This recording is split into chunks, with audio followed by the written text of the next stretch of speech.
तो गोपियां भी कह रही हैं, प्यारे जैसे किशोरी जी राम जी के विरह में चाहते हुए भी प्राण नहीं त्याग सकी, ऐसे हम भी तुम्हारे विरह में प्राणों को त्यागने का पूर्ण प्रयत्न करते हैं, पर ये बाबरे प्राण निकलते ही नहीं। देखो, प्राण त्यागना प्रेमियों के लिए बहुत बड़ी बात नहीं,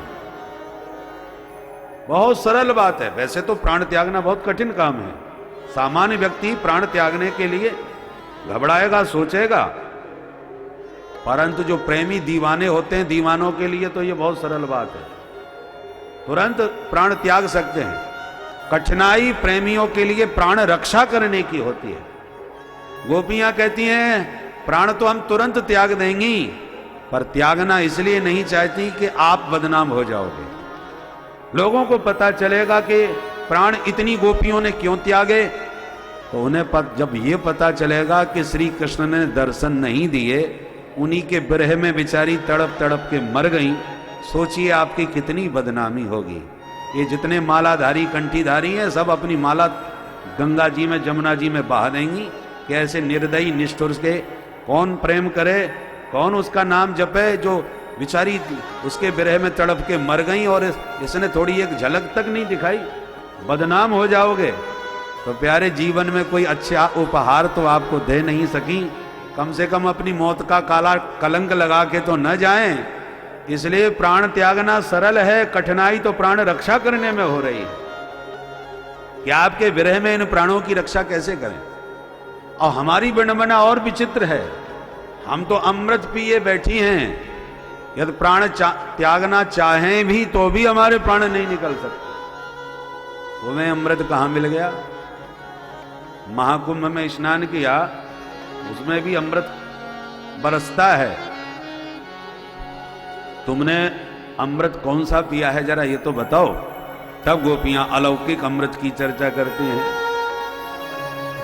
तब कथामृतम तप्त जीवनम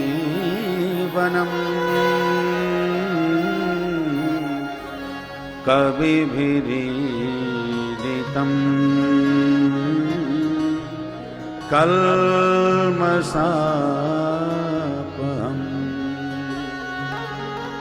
श्रवणमंगलम्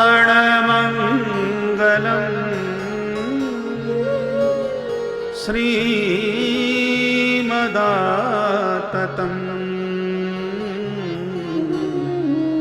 भुवि गृह्णन्ति ते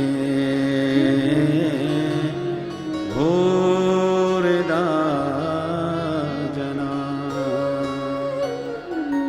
गोपियां कहती हैं, तब कथामृतम, हमने और कोई अमृत नहीं, तुम्हारी कथा का अमृत पान किया है।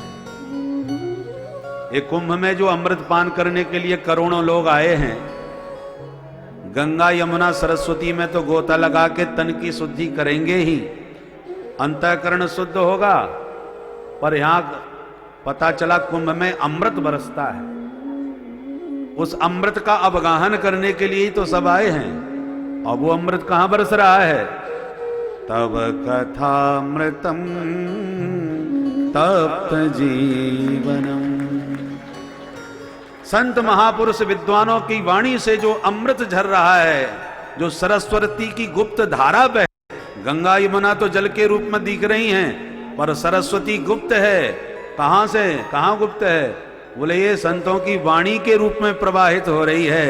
इसलिए गंगा यमुना में स्नान करके इस सरस्वती में गोता लगाओ।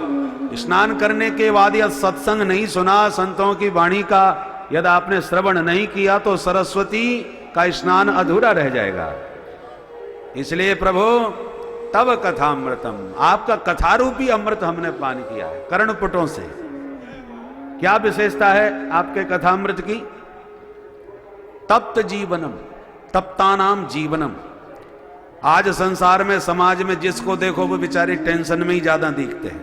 छोटे छोटे बच्चों को डिप्रेशन हो जाता है। तो ये ताप है ना, दैहिक दैविक भौतिक ताप, ये समस्त तापों से बचना चाहो तो हरि कथामृत का पान करो। इस अमृत को पीते ही सारे टेंशन खत्म हो जाते हैं। जब तक कथा सुनोगे कितना आनंद रहता है। भगवान के चरित्र की चर्चा, रूप माधुरी की चर्चा, लीलाओं की चर्चा सुन सुन के मन इतना मस्त हो जाता है कि समय का पता नहीं चलता। अमृत पी रहे हैं, होश नहीं है, और जहां होश आया कथा संपन्न, अरे भाई अंधेरा हो गया, चलो जल्दी चलो, कहीं भंडारा खत्म ना हो जाए, कहीं दरवाजा बंद ना हो जाए, कि रास्ता ना भटक जाए, तमाम प्रकार का टेंशन चालू हो जाता है। कितनी भी मई जून की भीषण गर्मी हो, पर गंगा में गोता लगाते ही सारी गर्मी भाग जाती है। पर कब तक भाग जाती है? जब तक गंगा जी में रहते हैं। गंगा जी में रहो, गर्मी छू नहीं सकती, चाहे मई जून की क्यों ना हो। परंतु जहां बाहर निकले नहीं कि गर्मी ने फिर तपाना चालू किया नहीं। उसी प्रकार जितनी देर तक हरि की कथा की गंगा में गोता लगाओगे तब तक सारे टेंशन खत्म, और जहां इस ज्ञान गंगा से बाहर निकले कि टेंशन फिर चालू, ये करना था, वहां जाना था, ये लेना था, वो देना था, तमाम दुनिया भर के प्रपंच चालू हो जाते हैं।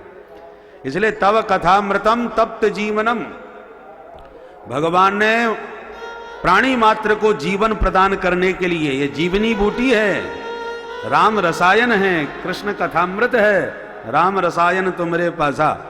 और हनुमंतलाल जी इसी रसायन का पान करके मस्त रहते हैं, प्रभु चरित्र सुनवे को रसिया है, तो वो परम रसिया इस रस का पान करके मस्त रहते हैं, प्रसन्न चित्त रहते हैं। ये अमृत है, रसायन है, इसको हमेशा पीते रहना चाहिए। यार जीवन को मस्त रखना चाहो तो आपने कभी नेवला होता है ना, नेवला और सर्प की लड़ाई देखी होगी। भुजंग से भिड़ जाता है महाराज, जबकि विषैला नहीं होता नेवला, और भुजंग तो बड़ा खतरनाक विषैला होता है, पर लड़ने को तैयार रहता है। क्यों? डर क्यों नहीं लगता भुजंग से? क्योंकि उसको जड़ी का ज्ञान होता है। कदाचित उसके शरीर पर जहर का प्रभाव पड़ जाए तो भाग करके उस जड़ी का सेवन करके वो सारा विष अपना दूर करा देता है। तो विष की औषधि जानता है, इसलिए भुजंग से नहीं डरता, बिड़ जाता है। ये संसार सर्प भी बहुत खतरनाक है। इस संसार सर्प ने विषयों के द्वारा डस करके हम सबके चित्त में विषय भर दिए हैं। विष से भी खतरनाक ये संसार के विषय हैं। विष में 2 ही अक्षर हैं, विषय में तो 3-3 हैं। विष का बड़ा भाई है ये विषय। बड़ा भाई कैसे हो गया? बोले विष जो पिएगा या विष का प्रभाव जिसके शरीर में पड़ेगा वो मरेगा, पर मरने से एक शरीर बर्बाद हो जाएगा। पर इन विषयों के कारण तो हजारों जन्म बर्बाद हो गए हमारे, तो बड़ा भाई हुआ कि नहीं? न विषम विषमित्याहु विषयैर विषमुच्यते जन्मांतरघना विषया एक देह हरम विषम। विष ने एक देह नष्ट किया, विषयों ने हजारों जन्म नष्ट कर दिए, इसलिए बड़ा भाई है। तो ये विषय का विष संसार रूपी सर्प के द्वारा हमारे भीतर डस करके पहुंचाया जाता है। संसार सर्प दंष्टम यो, ये शब्द आया भागवत में। तो अब इस संसार रूपी भुजंग से कैसे लड़ें? हम तो सात्विक लोग हैं, हमारे भीतर जहर तो है नहीं, लड़ेंगे कैसे इस भुजंग से? तब भगवान बोले चिंता मत करो, हम तुम्हें रसायन दे रहे हैं, जड़ी बूटी। हमारी जड़ी बूटी खाते रहोगे तो ये भुजंग तुम्हारा कुछ नहीं बिगाड़ पाएगा, चाहे जितना तुम्हें डसता रहे। इसलिए साल में एक बार आ जाया करो माघ मेला में, और बढ़िया इस राम रसायन का पान करके जाओ, फिर 11 महीने तक संसार रूपी सर्प से 2-2 हाथ करो, चाहे जितना ये विष फैला दे चित्त में, आकर के यहाँ अमृत पान करते सारा विष दूर हो जाएगा, चित्त शुद्ध हो जाएगा, और संसार से लड़ने की शक्ति और सामर्थ्य आपको प्राप्त हो जाएगी। लौट करके फिर 2-2 हाथ दिखाओ, बोलो राधे राधे। तो गोपियां कहती हैं तब कथामृतम तप्त जीवनम, तप्ता नाम जीवनम। तपे हुए प्राणियों को जीवन मिलता है आपके चरित्रों से।